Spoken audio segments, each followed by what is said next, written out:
Welcome to our channel. Today we how to fix your entrepreneurship skills with MIT OpenCourseWare, detailed guide step by step clearly. Visit the MIT OpenCourseWare website. Use the search bar to look for entrepreneurship courses. Review the list of available courses and select one that interests you. Click on the course to access its main page.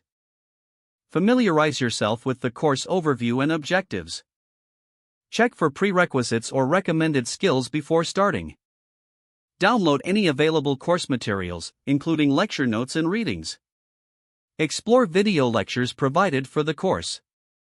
Set a schedule for studying to maintain consistency. Take notes while watching the lectures to reinforce learning. Engage with any provided assignments or projects to apply what you've learned. Utilize discussion forums, if available, to connect with fellow learners. Consider forming a study group with peers or fellow entrepreneurs. Review supplemental resources linked within the course for deeper understanding. Practice key concepts through real-world applications in your own ventures. Seek feedback on your projects from mentors or experienced entrepreneurs. Reflect on what you've learned and identify areas for further improvement. Set specific, achievable goals to enhance your entrepreneurship skills. Repeat the process with additional courses to continue your growth.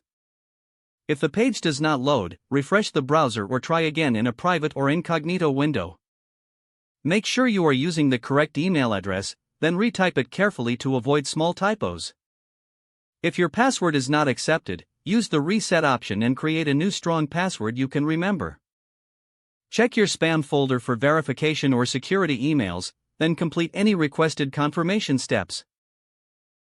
Enable two-factor authentication if available to improve account security and reduce unauthorized access risk. After signing in, review your profile details so your contact information and settings are accurate and current. If you see an error message, note it down and try again after restarting your device and internet connection.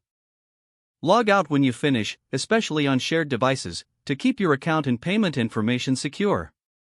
If the page does not load, refresh the browser or try again in a private or incognito window. Don't forget to like this video and subscribe to our channel for more step-by-step tech guides.